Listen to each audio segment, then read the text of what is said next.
The grass beneath her feet was so soft that Tabitha Mason had almost forgotten what it felt like to walk on anything else. But the reality was that her boots had fallen apart 3 days ago, and she had been walking barefoot ever since, heading nowhere in particular, because she had nowhere to go. It was June of 1878, and the Kansas prairie stretched endlessly before her as she sat down in a patch of tall grass just outside Newton.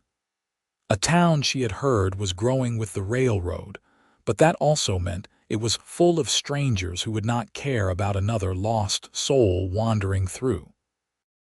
Her feet were blistered and bleeding in places, the bottoms stained dark with dust and dirt. She had been walking for nearly 2 weeks since leaving the farm where she had worked as a hired girl. Ever since the family who owned it had packed up and moved east, leaving her with nothing but a few dollars that had run out days ago. At 21 years old, she had expected life to offer more than this endless struggle, but the frontier did not care about expectations. She pulled her knees up to her chest, wrapping her arms around them as the sun began its descent toward the horizon. The sky was painted in shades of orange and pink, beautiful in a way that seemed almost cruel given her circumstances. Her stomach growled, reminding her that she had not eaten since the previous morning when a kind woman at a homestead had given her some bread and cheese. She had tried to make it last, but hunger was not patient. The sound of hoofbeats made her look up, and she saw a lone rider approaching from the direction of town. She thought about hiding in the tall grass, but she was too tired to move, and besides, what did it matter anymore? If trouble was coming, she would face it sitting down. The rider was a man, tall and broad-shouldered, sitting straight in the saddle on a paint horse that looked well cared for. He wore a dark hat pulled low over his eyes, and as he drew closer, she could see that his face was tanned and weathered, probably from years spent outdoors. He looked to be somewhere in his late 20s, with a strong jaw and eyes that were studying her with what seemed like concern, rather than the predatory interest she had learned to fear from men. He slowed his horse to a stop about 10 feet from where she sat, and for a moment, neither of them spoke. He seemed to be assessing the situation, taking in her bare feet, her worn dress that had once been blue but was now faded to a dusty gray, and the exhaustion that she knew must be written all over her face. "Evening, miss," he finally said, his voice deep and quiet. "You all right?" "I am fine, thank you," Tabitha replied automatically, even though it was obviously not true. Pride was sometimes all a person had left, and she was not ready to give hers up just yet. He nodded slowly, as if he understood what she was not saying. "Name is Blake Foster. I work a ranch about 5 miles north of here. I was heading back from town when I saw you sitting out here." He paused, then added, "Getting dark soon. Not really safe to be out here alone." "I can take care of myself," she said, but even as the words left her mouth, she knew how foolish they sounded. She could barely stand, let alone defend herself against whatever dangers the night might bring. Blake Foster dismounted, moving slowly as if he did not want to startle her. Up close, she could see that his eyes were a warm brown, kind despite the hardness that life on the frontier carved into everyone. He was wearing a clean shirt and vest, and his boots were good quality, the kind that lasted. Everything about him spoke of a man who had his life in order, which made her feel even more pathetic sitting there in the grass with her bare feet and empty stomach. "I do not mean to offend you, miss, but you look like you could use some help," he said carefully. "When was the last time you ate?" She wanted to lie, but the concern in his voice undermined her defenses. "Yesterday morning." He nodded again, then walked back to his horse and pulled a canteen from his saddle, along with a cloth-wrapped bundle. He approached her slowly, then held them out. "Water and some biscuits." "Not much, but it is something." Tabitha hesitated, years of caution warring with desperate need. But the kindness in his eyes seemed genuine, and she was so hungry and thirsty that she could not refuse. She took the canteen first, drinking deeply, then accepted the biscuits. There were 3 of them, still slightly warm, and she had to force herself to eat slowly rather than shoving them all in her mouth at once. Blake stepped back to give her space, but he did not leave. He stood there quietly, looking out at the prairie as if he was giving her privacy to eat without being watched. It was a small gesture, but it meant something to her. "Thank you," she said when she had finished, her voice stronger now. "I appreciate your kindness. Where are you headed?" He asked, turning back to look at her. "I do not really know," she admitted. "I was working at a farm about 20 miles south, but the family moved on. I have been trying to get to Newton, hoping to find work there." His eyes dropped to her feet, and she saw his expression tighten. "Where are your shoes?" "They fell apart a few days ago. The soles just gave out." He was quiet for a long moment, and she could see him thinking something over. Finally, he said, "Newton is not the kind of place a woman alone wants to be walking into barefoot and broke. Too many men who would see that as an opportunity to take advantage." "I do not have much choice," she said, trying to keep the despair out of her voice. Blake looked at her directly then, and she felt the weight of his gaze. "I have got a proposition for you if you will hear it. My ranch, the one I work at, it belongs to a man named Douglas Ramsey. His wife died last year, and he has been trying to run the house and manage the ranch at the same time. He has been talking about hiring someone to help with the cooking and cleaning, but he has not found anyone suitable. If you are looking for work, I could take you there, introduce you. It is honest work, and Mrs. Ramsey's quarters are still empty, so you would have a place to sleep." Tabitha studied him, looking for any sign of deception, but everything about Blake Foster seemed straightforward and honest. "Why would you help me? You do not even know me." "Because I have been in a bad spot before and someone helped me when they did not have to," he said simply. "Figured I could do the same for someone else." It was such a simple statement, but it carried weight. She could tell he meant it, and more than that, she could tell he was not the kind of man who would hurt her. She had learned to read people during her years of moving from one place to another, and every instinct she had told her that Blake Foster was someone she could trust. "I would be grateful for the opportunity," she said quietly, "but I cannot walk 5 miles like this." "I know," he said. He glanced up at the sky where the sun was almost touching the horizon. "Town is closer. What I am thinking is, we head into Newton, I get you a pair of boots, and then we ride out to the ranch. Should still get there before full dark if we do not waste time." "I cannot accept that," Tabitha said immediately. "Boots cost money, and I have none to repay you." "Consider it an investment," Blake said. "If you take the job and it works out, I figure having someone cooking decent meals again is worth the price of a pair of boots. And if it does not work out well, at least you will have boots to walk in." She wanted to argue, to insist that she could not be indebted to him, but the practical part of her knew that she did not have any other options. Walking into town barefoot would mark her as desperate, and desperate women were easy targets.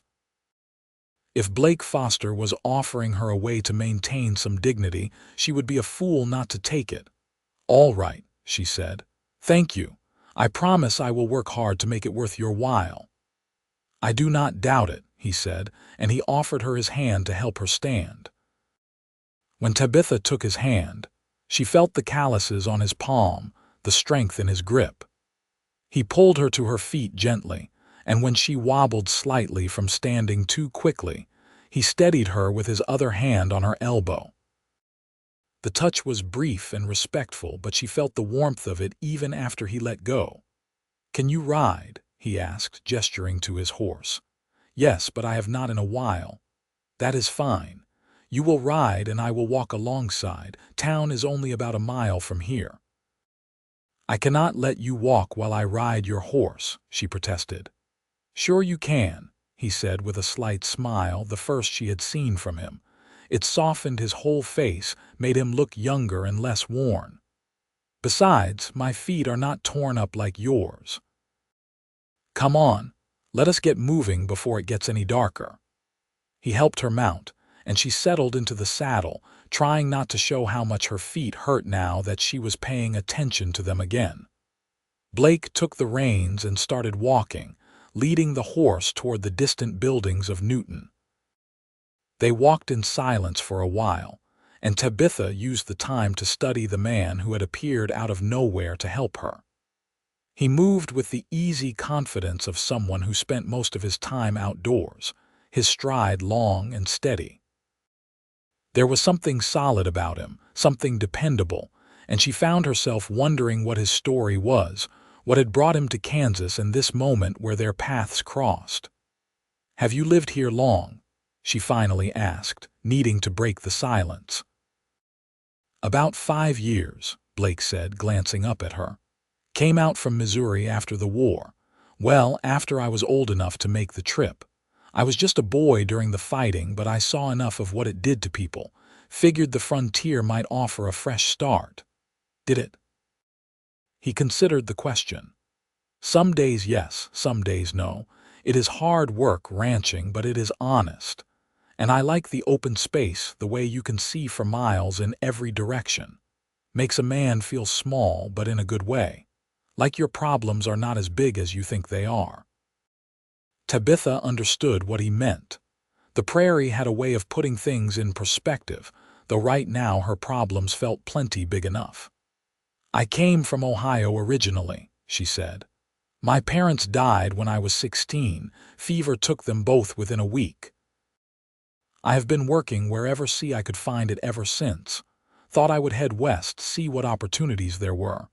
"Found any?" Blake asked, and there was no judgment in his voice, just curiosity.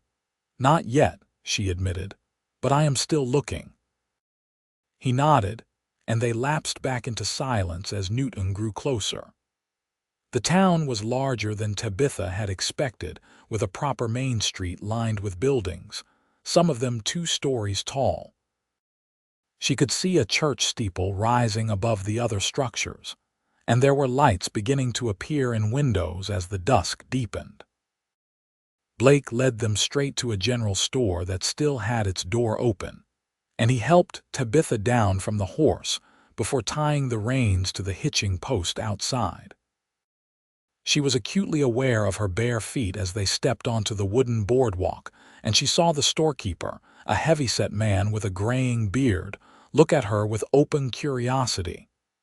"Evening, Blake," the man said, his eyes still on Tabitha. "Evening, Mr. Peterson. I need to buy a pair of boots for the lady." Mr. Peterson raised his eyebrows but had the good sense not to ask questions. "What size, miss?" "I am not entirely sure," Tabitha said. "Perhaps a size 6. The storekeeper nodded and disappeared into the back of the store, returning with several boxes. Blake stood back while Tabitha tried on different pairs, and when she found one that fit reasonably well, sturdy leather boots with good soles, she looked up at him with gratitude that felt too big for words. "These are perfect," she said quietly. "We will take them," Blake said to Mr. Peterson, pulling money from his pocket. "That will be $3, the storekeeper said. Tabitha winced at the price, knowing it was a significant sum, but Blake handed over the money without hesitation. Mr. Peterson wrapped her old, ruined boots in paper, more out of habit than necessity, and Blake took the package. "Thank you," Tabitha said again as they stepped back outside. The boots felt strange on her feet after days without them, but they also felt like armor, like a piece of dignity restored. "You are welcome," Blake said. "Now let us get to the ranch before Mr. Ramsey starts to worry about where I have gotten to." This time, they both mounted the horse, Tabitha sitting in front with Blake behind her, his arms on either side as he held the reins. It was intimate in a way that made her nervous, but he was careful to keep a respectful distance, and she reminded herself that this was practical, nothing more.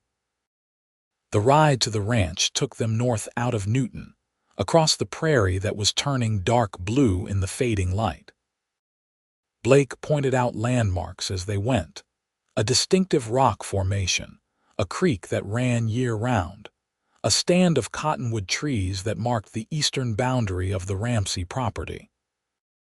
The ranch house came into view as the last light was fading from the sky, a sturdy wooden structure with a porch that wrapped around two sides.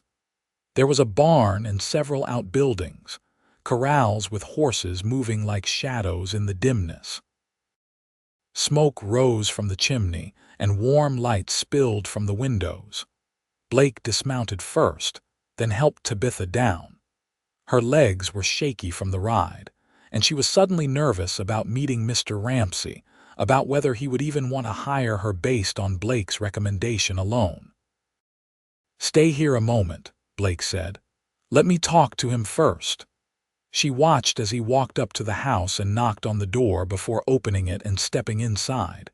She could hear voices, Blake's deep tone and another man's, older and rougher.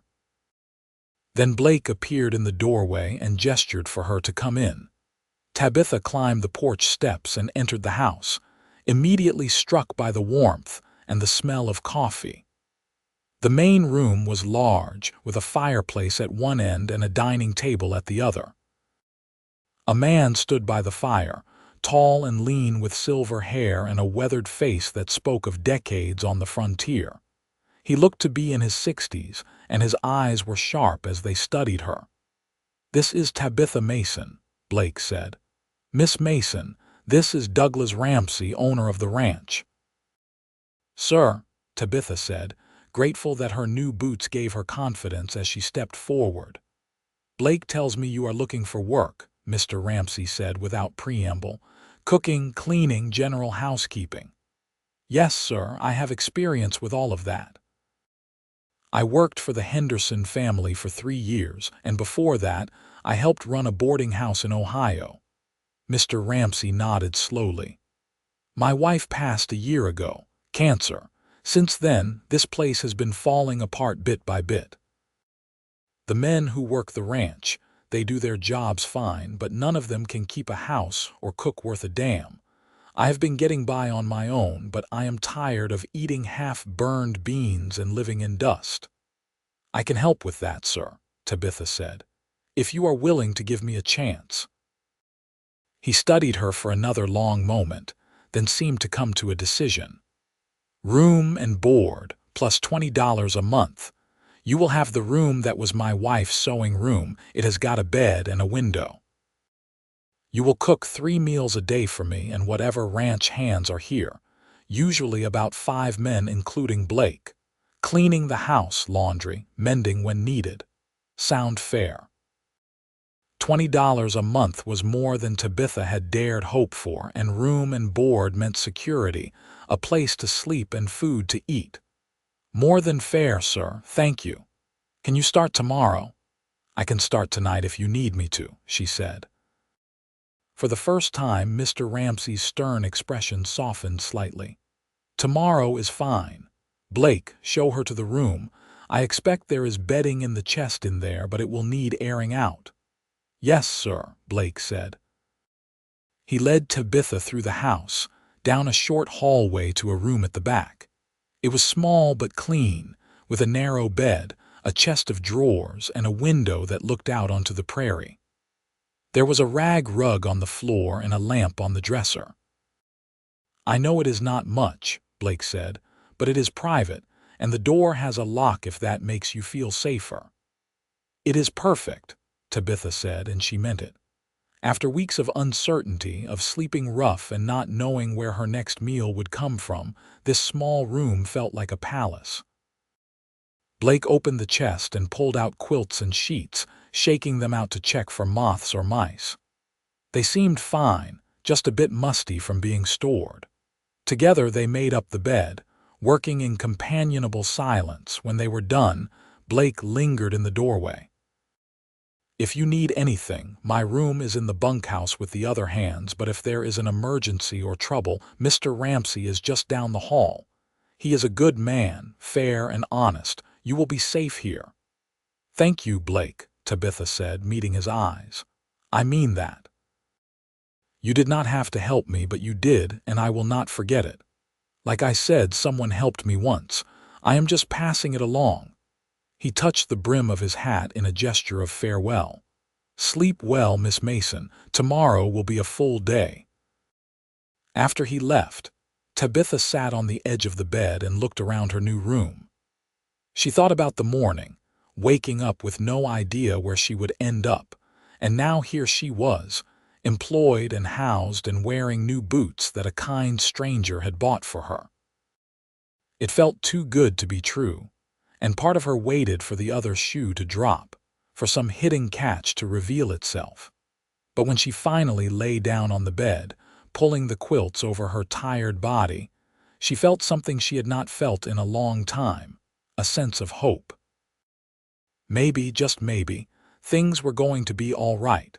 The next morning, Tabitha woke to the sound of roosters crowing and men's voices in the yard.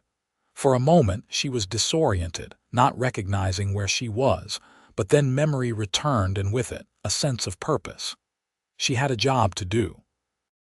She dressed quickly in the same faded dress from the day before, making a mental note to see if Mrs. Ramsey had left any clothes that might be altered to fit her. Her new boots felt good on her feet despite the blisters, the leather already beginning to mold to her shape. The house was quiet when she emerged from her room. She found the kitchen, a large space with a cast iron stove, a pump for water, and shelves stocked with supplies. There was a chicken coop visible through the window, and she made a note to collect eggs for breakfast. She got to work immediately, building up the fire in the stove and setting water to boil for coffee. She found flour and lard and set about making biscuits, then went out to the coop to gather eggs. The chickens were friendly enough, clearly used to being handled, and she came back with a basket full. By the time Mr. Ramsey appeared, dressed and ready for his day, the kitchen smelled of fresh coffee and baking bread. His expression when he entered the kitchen was one of surprise and something that might have been gratitude. "Good morning, sir," Tabitha said. "Coffee is ready and breakfast will be done shortly." "You are an early riser," he observed, pouring himself a cup of coffee. "I figured the ranch hands would need to eat before they start their work, so I wanted to have everything ready." "They usually come in around 6, he said, sitting down at the table, "but I appreciate your initiative." Tabitha worked steadily, frying eggs and bacon, pulling the biscuits from the oven just as they turned golden brown. When she heard boots on the porch, she prepared herself to meet the rest of the men who worked the ranch. They filed in one by one, 5 men including Blake, all of them removing their hats as they entered. They were a varied group, young and old, but they all had the same weathered look of men who worked outdoors for a living. Blake was the last to enter, and when his eyes met hers, he gave her a small nod of acknowledgement. "Men, this is Miss Mason," Mr. Ramsey said. "She will be keeping house for us from now on. I expect you to treat her with respect and stay out of her way while she works." There was a chorus of "Yes, sir," and "Nice to meet you, miss." And then they all sat down at the long table, clearly hungry and eager to eat. Tabitha served them, piling plates with eggs and bacon and biscuits, pouring coffee and making sure everyone had what they needed. The men ate with the single-minded focus of people who did hard physical labor, and she found herself pleased by the speed with which the food disappeared. It was gratifying to cook for people who appreciated it. Blake ate more slowly than the others, and she caught him watching her a few times as she moved around the kitchen. His expression was unreadable, but there was something in his eyes that made her heart beat a little faster. She told herself it was just gratitude, just appreciation for his help. But she knew it was something more than that. After breakfast, the men headed out to start their work, and Tabitha began the task of cleaning up and getting to know the house. Mr. Ramsay gave her a brief tour, showing her where everything was kept, explaining his expectations. He was gruff but not unkind, and she could see the loneliness in him, the way he avoided looking at the portrait of his wife that hung in the hallway. The days fell into a rhythm quickly. Tabitha woke before dawn, prepared breakfast, cleaned the house, prepared lunch, worked on laundry or mending or whatever other tasks needed doing, prepared dinner, and then retired to her room exhausted but satisfied. The work was hard, but it was good work, honest work, and she felt herself growing stronger both physically and in spirit. Blake was often around, more than the other ranch hands. She learned that he was Mr. Ramsay's foreman, responsible for overseeing the other men and making decisions about the day-to-day running of the ranch. It meant he spent more time at the house, meeting with Mr. Ramsay, checking on supplies, and inevitably crossing paths with Tabitha. At first, their interactions were brief and polite, simple exchanges of good morning and how are you. But gradually, they began to talk more, conversations starting with practical matters and expanding into something more personal. One afternoon, about 3 weeks after she had arrived, Blake came into the kitchen carrying a basket. "Found these down by the creek," he said, setting the basket on the table. "Thought you might be able to use them." Tabitha looked inside and saw wild strawberries, small and bright red. "Oh, these are wonderful. I could make jam or a pie." "I was hoping you would say pie," Blake said, and there was a hint of humor in his voice. She looked up at him and smiled. "Pie it is then." He lingered in the doorway, seeming reluctant to leave. "You settling in all right, no problems?" "Everything is fine," she said. "Mr. Ramsay is a fair employer and the work is manageable. I am grateful to be here." "I am glad it worked out," Blake said. "You have made a difference already. The men are happier with decent food to eat and the house looks better than it has in months." "That is kind of you to say. It is just the truth." He shifted his weight, then said, "If you ever need anything or if any of the men give you trouble, you let me know." "I will. Thank you, Blake." After he left, Tabitha found herself thinking about him more than she should. There was something about Blake Foster that drew her attention, something beyond gratitude for his help. He was kind but not soft, strong but not arrogant. He worked hard and treated everyone around him with respect. And when he looked at her, which he seemed to do more and more often, she felt seen in a way she had not experienced before. She tried to tell herself that it was foolish to develop feelings for him. She was here to work, to build some stability in her life, not to get involved in complications. But the heart did not always listen to practical concerns, and she found herself looking forward to the moments when he would come into the kitchen, when they would talk about nothing and everything.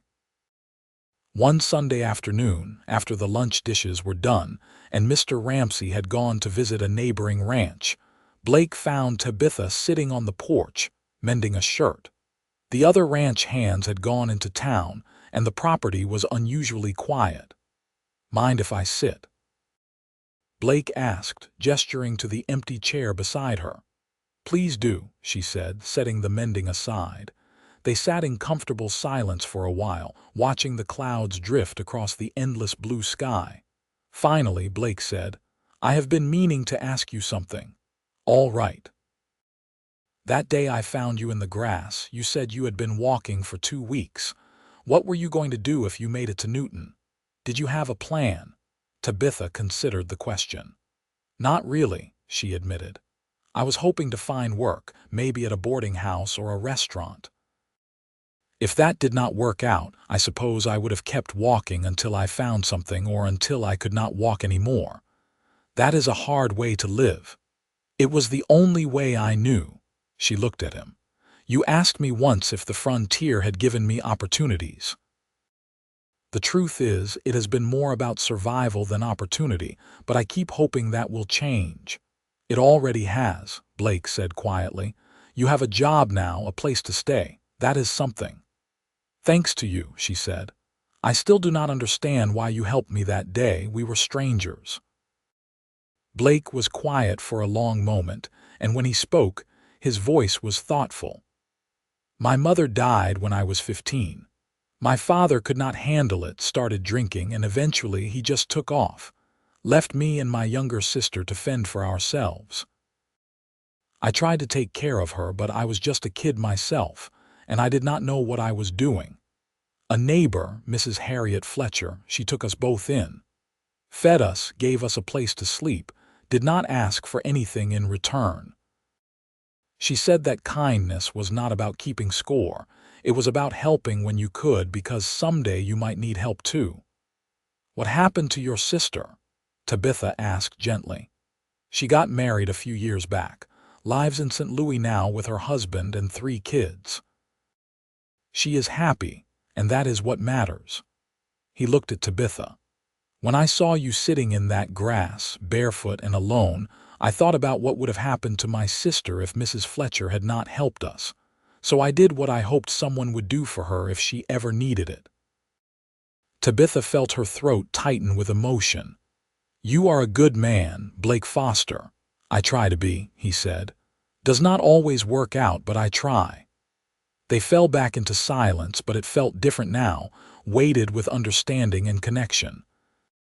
Tabitha returned to her mending, but she was acutely aware of Blake beside her, the way the afternoon sun highlighted the lines of his face, the way his hands rested on his knees, strong and capable. Can I ask you something now? She said after a while. Of course. Why have you not gotten married? Most men your age out here are already settled down. Blake smiled slightly. I suppose I have been too busy working to think much about it, and I have not met the right person. I figure when it happens, I will know. That is very optimistic, Tabitha said. Maybe, he agreed, but I would rather be alone than settle for someone I do not truly care about. Life is too short for that. Tabitha thought about his words later that evening as she prepared dinner. Life was too short to settle, but it was also too short to ignore what was growing between them. She could feel it every time they were in the same room, every time their hands accidentally touched when passing a dish, every time their eyes met across the table. It was attraction, yes, but it was also something deeper, something that felt like recognition. As summer progressed, the attraction between Tabitha and Blake became more difficult to ignore. They found excuses to be near each other, to talk, to share small moments that felt significant. Blake brought her wildflowers he found on his rides, claiming they were just growing by the trail and he thought she might like them. Tabitha made sure to save the best pieces of pie for him, telling herself it was just because he had asked for it that first day. The other ranch hands noticed, teasing Blake good-naturedly about spending so much time at the house. Mr. Ramsey noticed too, but he said nothing, just watched the two of them with what might have been approval in his eyes. One evening in late July, after dinner was finished and the men had gone to the bunkhouse, Blake stayed behind to help Tabitha with the dishes. It was not unusual anymore for him to find reasons to linger, but tonight felt different, charged with something unspoken. Big storm coming in, Blake said, glancing out the window at the dark clouds building on the horizon. You can feel it in the air. I hope it holds off until the men are all settled in for the night, Tabitha said, drying a plate. They will be fine. The bunkhouse is solid. He paused, then said, Tabitha, there is something I have been wanting to talk to you about. She set down the plate, her heart suddenly beating faster. What is it? Blake turned to face her fully, and she could see the determination in his eyes mixed with nervousness. I know you have only been here a couple of months, and I do not want to presume anything or make you uncomfortable, but I think you must have noticed that I have feelings for you, more than just friendship." Tabitha felt her breath catch. "Blake, let me finish," he said gently. "I have been thinking about this for weeks now, trying to figure out the right way to say it. The truth is, I have not felt this way about anyone before. You are strong and kind and smart, and every day I look forward to seeing you, talking to you, just being near you. I know I do not have much to offer. I am just a ranch foreman and I do not own any land of my own, but I am working toward that, saving money to buy my own place someday. And I was hoping, maybe, you might be willing to let me court you properly. Take things slow and see where they lead." Tabitha's mind was racing, her heart full of so many emotions she could barely process them all. Relief that she was not alone in her feelings, joy that he felt the same way, fear of being vulnerable after so many years of protecting herself. "Blake," she said softly, "I have feelings for you too. I have been trying not to, trying to just focus on my work and building stability, but I cannot help it. When I am around you, I feel safe and happy and like maybe I have found somewhere I belong." The smile that spread across Blake's face was like sunrise, bright and warming everything it touched. "So that is a yes, you will let me court you?" "Yes," she said, laughing a little at the absurdity and wonder of it all. "Yes, I will." Blake took a step closer, then hesitated. "May I hold your hand?" Tabitha extended her hand, and when Blake took it, his touch was warm and sure. He looked down at their joined hands for a moment, then back up at her face. "I promise I will do right by you, Tabitha. I will earn your trust every single day." "You already have my trust," she said. "You earned it that first day when you stopped to help a stranger in need." They stood there in the kitchen, hands joined, while outside the storm finally broke and rain began to fall in heavy sheets. Thunder rumbled in the distance, but inside, Tabitha felt nothing but peace and hope for the future. Courting on a working ranch was different from courting in a town. There were no fancy restaurants to visit or theaters to attend. But Blake found ways to spend time with Tabitha that fit their circumstances. He would come to the kitchen early before the other men woke, and they would talk quietly over coffee while she prepared breakfast. On Sunday afternoons, when the work was lighter, they would walk together across the prairie, Blake pointing out landmarks and telling her stories about the land. He taught her to ride better, taking her out on one of the gentler horses and showing her techniques for handling the animal with more confidence. They would ride out to the creek where he had found the strawberries, and they would sit on the bank with their feet in the water, talking about their dreams and fears and everything in between. Blake told her about his childhood in Missouri, the good years before his mother died and the hard years after. He told her about learning to work with horses, about the satisfaction of a job well done, about his dream of owning his own ranch someday. Tabitha told him about Ohio, about her parents, and how much she still missed them even after all these years. She told him about the uncertainty of the years after their death, moving from job to job, never feeling like she had a home. She told him about the day her boots fell apart and how she had sat down in that grass thinking that maybe she was at the end of her rope, that maybe she could not keep going anymore. "I am glad you kept going," Blake said, taking her hand. "I am glad our paths crossed that day."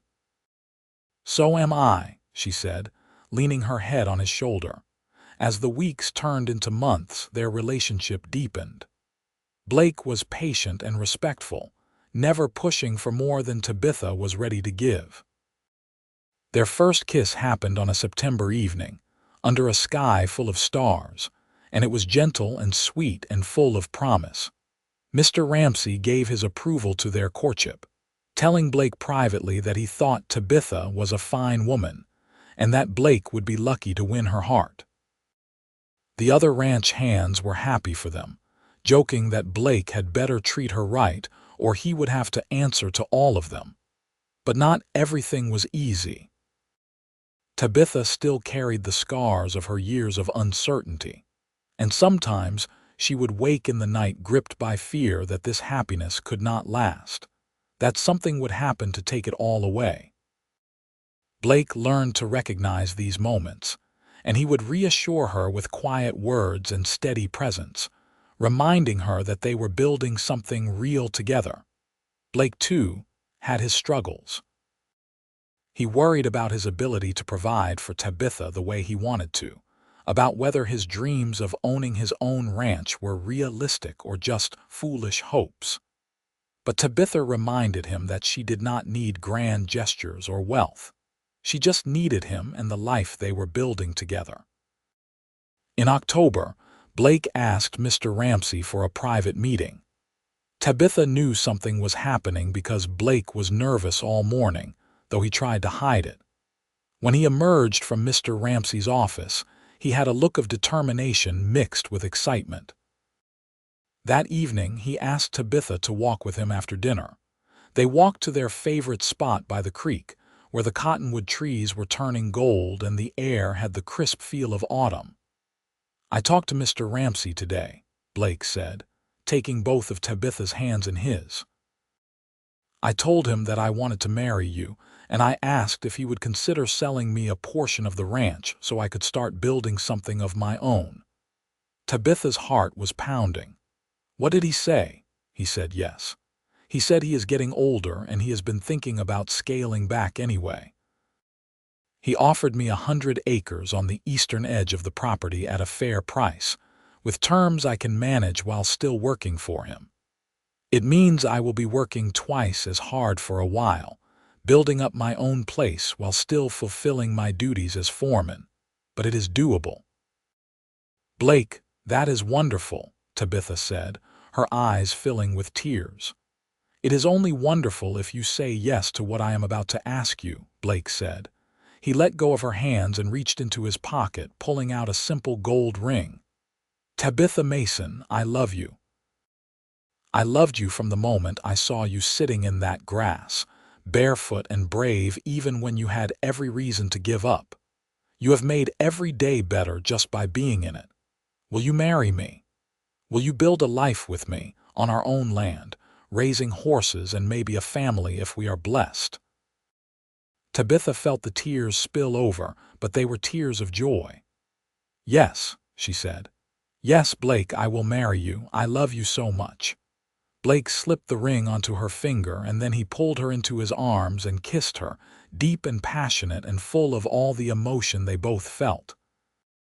When they finally pulled apart, both of them were breathless and laughing. "When?" Tabitha asked. "When should we get married?" "As soon as you want," Blake said. "I do not want to wait any longer than we have to."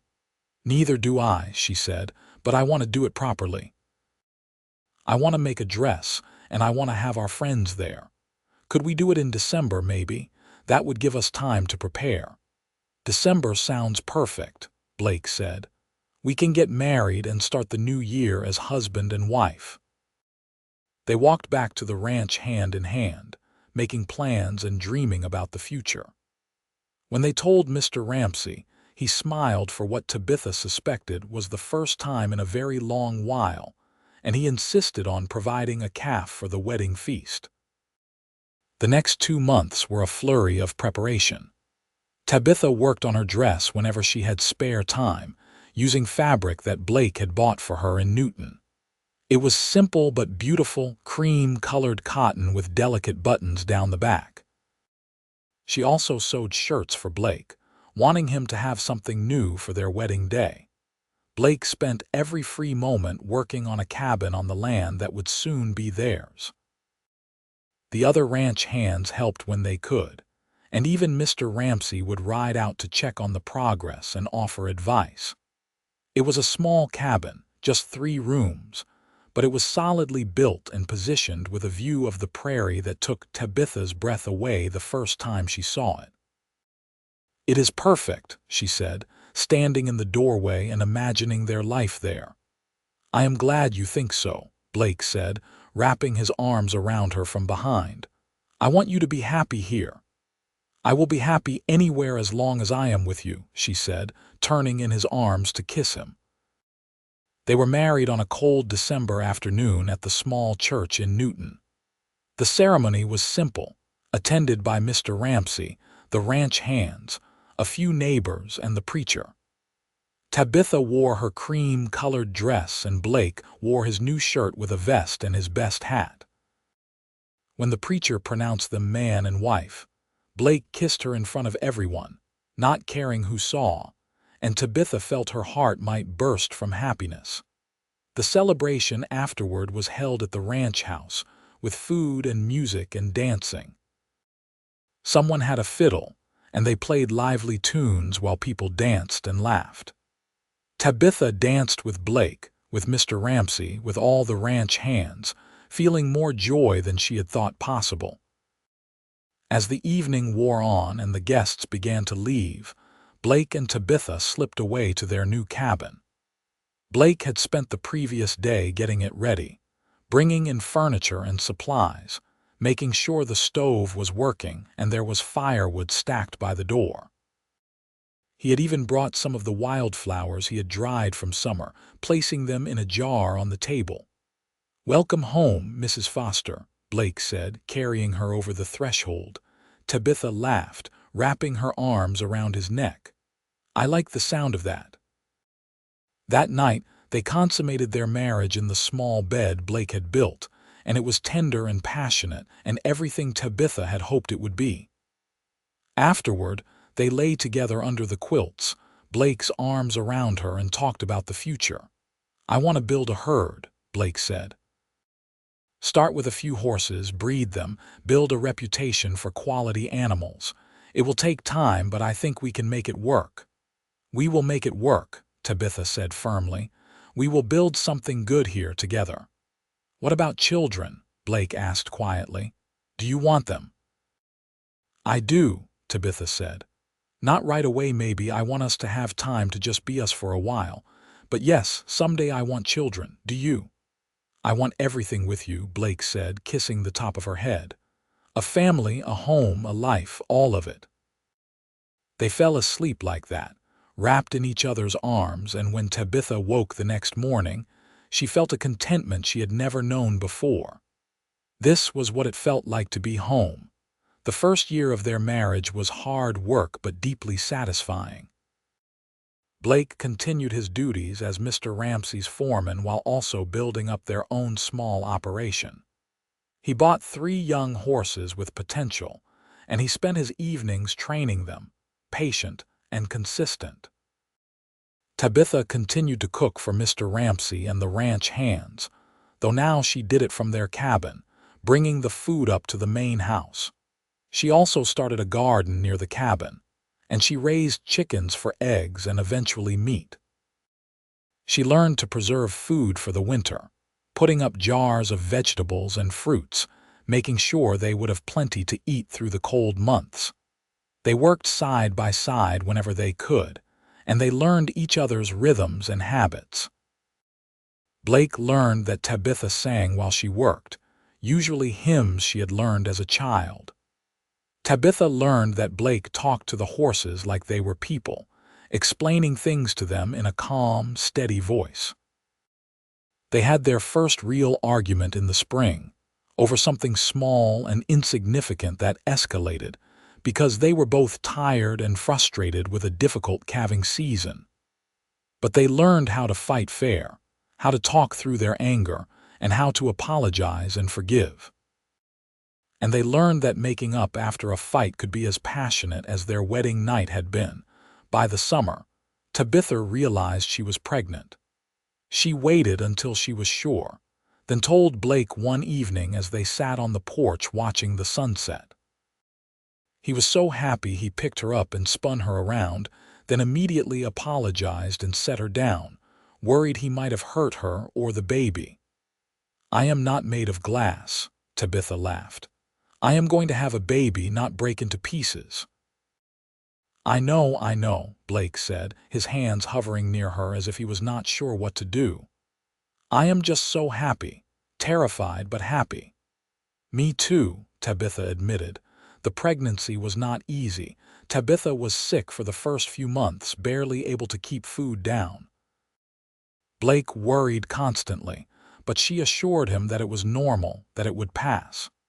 And it did, eventually, giving way to a few months where she felt better than she had in years, full of energy and nesting instincts.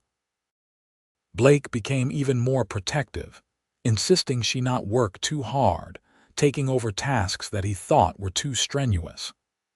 Tabitha let him fuss, understanding that it was his way of showing love, but she also stood her ground when she thought he was being ridiculous. "I am pregnant, not an invalid," she told him when he tried to insist she not carry a basket of laundry. "I have been working hard my whole life. I am not going to stop now just because I am having a baby. I just want to take care of you," Blake said. "You do," she assured him, taking his hand and placing it on her growing belly. "Every single day you take care of me, but you also have to trust me to know my own limits." He did, though it was clear it was hard for him. But he respected her wishes, and they found a balance that worked for both of them. Their son was born in February of 1880, during a snowstorm that kept Blake pacing the cabin floor while the midwife from Newton helped Tabitha through the labor. It was long and difficult, and there were moments when Blake feared he might lose them both. But Tabitha was strong, stronger than he had ever imagined, and when the baby's cry finally filled the cabin, Blake felt his knees go weak with relief. "It is a boy," the midwife announced, wrapping the baby in a blanket and handing him to Tabitha. Blake sat on the edge of the bed, looking down at his wife and son with wonder. The baby was tiny and red-faced, with a shock of dark hair and eyes that were trying to focus on the world around him. "What should we name him?" Tabitha asked, exhausted but glowing with joy. "I was thinking Thomas," Blake said. "After your father." Tabitha's eyes filled with tears. "You remembered." "Of course I remembered," Blake said. "You told me about him, about how he used to take you fishing and how he made you laugh. I thought it would be a good name, a good legacy." "Thomas Foster," Tabitha said, testing the name. "I love it." Little Thomas grew quickly, and he was a happy baby, content to be held and sung to. Tabitha continued to work as much as she could, though now with a baby strapped to her back or sleeping in a basket nearby. Blake was a devoted father, coming in from the fields to check on them multiple times a day, helping with nighttime feedings and diaper changes without complaint. As Thomas grew into a toddler, Blake and Tabitha's operation continued to expand. Blake's reputation for training quality horses spread, and people started coming from as far as Wichita to buy from him. They were able to buy more land from Mr. Ramsey, expanding their holdings to 200 acres. Mr. Ramsey himself seemed to take new life from watching their family grow. He became like a grandfather to Thomas, carving him wooden toys and telling him stories about the old days. When Thomas was 3, Mr. Ramsey died peacefully in his sleep, and Blake and Tabitha mourned him deeply. In his will, he left them the rest of his ranch, saying that they had brought life and joy back to a place that had been full of loneliness and grief. "He gave us so much," Tabitha said at the funeral, holding Blake's hand. "I wish we could have had more time with him." "He died knowing he was loved and that what he built would continue," Blake said. "That is more than most people get."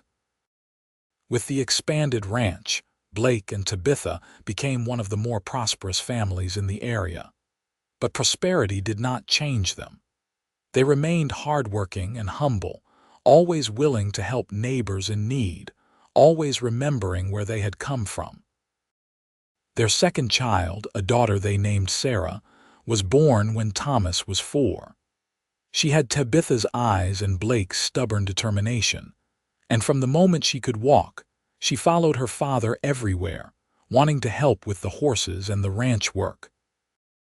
Their third child, another son named James, arrived 2 years later. He was quieter than his siblings, more thoughtful, and he loved to sit with his mother while she worked, asking questions about everything. The years passed, marked by the changing seasons and the steady growth of their family and their ranch. They added onto the cabin, making it a proper house with enough rooms for everyone. They hired ranch hands of their own, treating them fairly and with respect, remembering what it was like to work for someone else. On their 10th wedding anniversary, Blake gave Tabitha a new pair of boots, finer than the ones he had bought her that first day but in a similar style. Inside one of them, he had tucked a note that simply said, "For the woman who walked into my life and changed everything." Tabitha cried when she read it, and she kept that note in a box with other precious things, the dried wildflowers from their cabin, Thomas's first tooth, a ribbon from Sarah's hair. "You ever think about that day?" Blake asked that night as they sat on the porch of their now much larger home, watching their children play in the yard. "The day I found you, all the time," Tabitha said. "I think about how lost I felt, how hopeless, and then you came along and changed everything." "You changed everything for me too," Blake said. "I did not even know I was lonely until I met you, and now I cannot imagine life any other way." "Neither can I," Tabitha said, leaning her head on his shoulder. They sat there as the sun set, painting the sky in shades of pink and orange, their children's laughter ringing out across the prairie. It was a simple moment, but it was perfect, and it was theirs. As the years continued to pass, Blake and Tabitha watched their children grow into capable young adults. Thomas showed a natural talent for working with horses, just like his father, and by the time he was 16, he was handling the training of the younger horses with skill and patience. Sarah proved to be a natural rancher, with a head for business that surprised everyone. She was the one who suggested they start selling horses to the army, which turned out to be a lucrative contract that secured their financial future. James, true to his quieter nature, loved the land itself, studying crop rotation and irrigation techniques, determined to make the ranch as productive as possible. In 1895, when they had been married for 15 years, Blake and Tabitha took a trip to St. Louis to visit Blake's sister, Emily. It was the first time they had been away from the ranch for more than a day or two, and while they missed their children, it was good to have time just for the two of them. Emily was thrilled to finally meet Tabitha after all these years of letters and photographs. She welcomed them into her home with open arms, and over dinner she told Tabitha, "I have never seen my brother so happy. You are good for him." "He is good for me too," Tabitha said, smiling at Blake across the table, on their last night in St. Louis. Blake and Tabitha walked along the Mississippi River, watching the steamboats go by. Blake pulled Tabitha close and said, "I have been thinking about something." "What is that?" "I want to build you a real house, something grand with multiple stories and a library where you can keep all the books I know you want to collect. Something that shows the world what we have built together." Tabitha laughed. "Blake Foster, I do not need a grand house. I am happy with what we have." "I know you do not need it," Blake said, "but I want to give it to you anyway. You deserve beautiful things, Tabitha. You have worked so hard all these years, and I want you to have something special." "You are what is special," Tabitha said. "You and our children and the life we have built. But if you want to build a new house, I will not stop you. Just make sure it has a big kitchen, because I am not giving up cooking." "Deal," Blake said, sealing it with a kiss. They returned to Kansas, and Blake began plans for the new house. It took 2 years to complete, built with wood shipped from the East and stone quarried locally.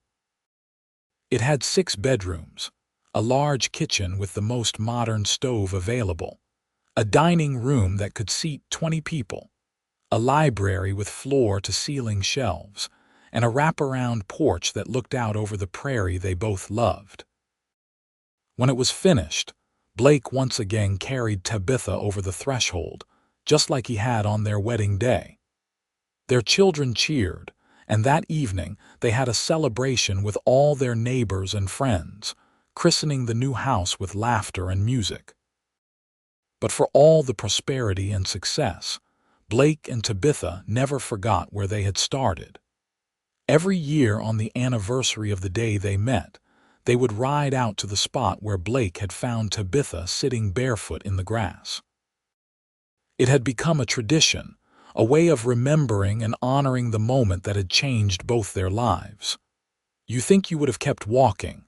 Blake asked one year as they sat in that same spot, now both in their 40s. "If I had not stopped that day?" "I do not know," Tabitha said honestly. "I was so tired, Blake, tired in a way that went beyond just physical exhaustion. I am not sure how much farther I could have gone." Blake took her hand as he had so many times over the years. "I am glad I stopped. I am glad I bought you those boots and brought you to the ranch. It was the best decision I ever made." "It was the best decision we both made," Tabitha corrected. "You chose to help me and I chose to trust you. We chose each other." "We did," Blake agreed. "And I would choose you again, every single time." As they rode back to the ranch, Tabitha thought about the girl she had been that day in the grass, desperate and alone and wearing boots that were falling apart. She thought about how a simple act of kindness from a stranger had set her on a path she could never have imagined. And she thought about how that stranger had become the love of her life, her partner, her home. The years continued to unfold, bringing both joys and sorrows. They lost friends to illness and old age. They weathered droughts and hard winters.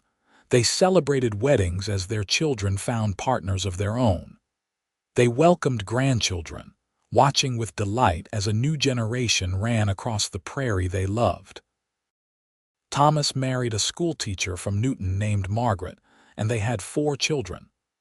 Sarah married a lawyer from Wichita named Patrick, shocking everyone by choosing to live in the city, though she visited the ranch often.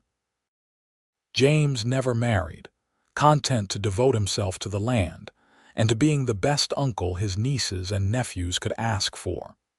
In 1910, Blake and Tabitha celebrated their 30th wedding anniversary with a party that seemed to include half of Kansas.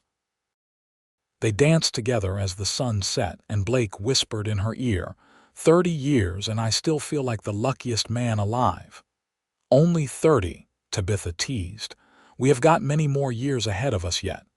"I am counting on it," Blake said. And they did have many more years, years filled with the quiet contentment of a life well lived. They watched their grandchildren grow, passed on the lessons they had learned, shared the stories of how they met and fell in love. Blake's hair turned from dark brown to silver, and Tabitha's face gained lines from years of smiling in the sun. But when they looked at each other, they still saw the young people they had been, the lonely cowboy and the barefoot woman in the grass who had found each other against all odds. In 1920, as they prepared to celebrate their 40th anniversary, Blake commissioned a painting. He hired an artist to recreate that day, the moment he had found Tabitha sitting in the grass. The artist worked from Blake's description, capturing the late afternoon light, the endless prairie, the young woman with bare feet and the cowboy on his horse. When he presented it to Tabitha, she wept. "It is perfect," she said.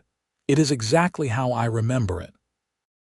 They hung the painting in the library, where they could see it every day, a reminder of where they had started and how far they had come. As they grew older, they slowed down, letting their children and grandchildren take over more of the ranch work. But they never stopped riding out to their special spot, never stopped holding hands on the porch as they watched the sun set, never stopped finding joy in each other's company. In 1928, when they were both in their 70s, Blake fell ill with pneumonia. Tabitha nursed him with the same determination she had brought to everything else in her life, refusing to accept that she might lose him. And Blake fought to stay with her, not ready to leave after so many years together. He recovered, but the illness had weakened him, and he was never quite the same afterward. But he did not complain. He was content to sit on the porch with Tabitha, surrounded by their children and grandchildren, and even a few great-grandchildren, feeling the warmth of the sun and the love of his family. One evening, as they sat watching the sunset, Blake said, "I have had a good life, Tabitha. Better than I ever dreamed possible." "Me too," Tabitha said, though his words worried her. "But we still have time left. Do not talk like you are saying goodbye." "I am not," Blake assured her. "I am just grateful, that is all. Grateful for every day I have gotten to spend with you." "I am grateful too," Tabitha said, squeezing his hand. They sat in comfortable silence, watching as the sky turned from blue to pink to purple. In the distance, they could hear their grandchildren playing, their laughter carrying on the wind. The prairie stretched out before them, endless and beautiful, the same prairie where their story had begun. Blake turned to Tabitha, and even after all these years, she could still see the young cowboy who had stopped to help a stranger. "I love you," he said. "I have loved you since the moment I saw you sitting in that grass, and I will love you until my last breath and beyond." "I love you too," Tabitha said, her voice thick with emotion. "You are my home, Blake Foster. You always have been."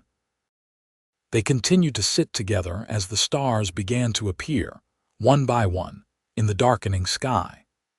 And Tabitha thought about that day so long ago when she had been at her lowest point, sitting barefoot in the grass with nowhere to go and no hope left. She thought about the lonely cowboy who had stopped and changed her life with a simple act of kindness. And she thought about the love they had built together, a love that had sustained them through decades of joy and sorrow, triumph and loss. It was a love story for the ages, she thought. Simple and profound, built on a foundation of kindness and trust and mutual respect. It was the kind of love that songs were written about, though neither of them would have put it that way. To them, it was just their life, the one they had chosen and built together, one day at a time. Blake lived for another 3 years after that evening, years filled with the same quiet contentment they had always known. He died peacefully in his sleep in 1931, with Tabitha by his side, holding his hand just as she had held it so many times over their 50 years together. Tabitha mourned him deeply, but she also celebrated the life they had shared. She gathered their children and grandchildren and told them the story of how she and Blake had met, how he had found her barefoot in the grass and bought her boots and won her heart. She told them about the early days of their marriage, the struggles and the triumphs. She told them about the love that had sustained them through everything. "Your grandfather was the best man I ever knew," she told them. "He taught me what it means to be kind, to be strong, to be brave. And he loved me with his whole heart, every single day." Tabitha lived for another 8 years after Blake's death, surrounded by the family they had created together. She never remarried, never even considered it. Blake had been the love of her life, and she was content to carry his memory with her until they were reunited. She spent her final years sitting on the porch of the house Blake had built for her, watching the prairie she loved and remembering all the years they had shared. She would look at the painting in the library, the one of that first day, and smile at the memory of who they had been and what they had become. When Tabitha died in 1939, peacefully in her sleep at the age of 82, she was buried next to Blake on a hill overlooking their ranch. Their children erected a simple headstone that read, "Blake and Tabitha Foster." He found her barefoot in the grass, bought her boots and won her heart, together forever. The ranch continued to thrive under the management of their children and grandchildren, and the story of Blake and Tabitha became part of the family lore, passed down from generation to generation. The painting of that first day was treasured and preserved, a reminder of how one moment of kindness could change everything. Years later, one of their great-great-granddaughters, preparing a school report on family history, asked her grandmother, "Is the story really true? Did great-great-grandpa Blake really find great-great-grandma Tabitha sitting barefoot in the grass?" "Every word of it," her grandmother replied. "And he bought her boots that very day, the best pair the store had." Your great-great-grandmother kept those boots for the rest of her life, even when they were too worn to wear. She said they were a reminder of the day her life changed, the day she learned that kindness still existed in the world. "That is so romantic," the girl sighed. "It is," her grandmother agreed. "But it is also more than that. It is a reminder that we all have the power to change someone's life with a simple act of kindness. Your great-great-grandfather did not have to stop that day. He could have ridden past, minded his own business. But he chose to help, and because of that choice, this entire family exists." The girl thought about that, looking at the old photograph of Blake and Tabitha on their wedding day, young and hopeful and so clearly in love. "I hope I find a love like that someday." "If you are lucky, you will," her grandmother said. "But remember, it is not just about finding love. It is about choosing it every single day the way they did." That is what made their marriage last. Not just the initial attraction or the romantic gestures, but the daily choice to love and support each other no matter what. The story of Blake and Tabitha Foster became legendary in their family and in the community. It was a story about hope and kindness and the power of love to transform lives. It was a story about two people who found each other when they both needed it most, who built a life together from almost nothing, who loved each other through decades of challenges and triumphs. But most of all, it was a story about boots. A pair of simple leather boots bought by a lonely cowboy for a barefoot stranger that became the foundation of a love story that would last a lifetime and beyond.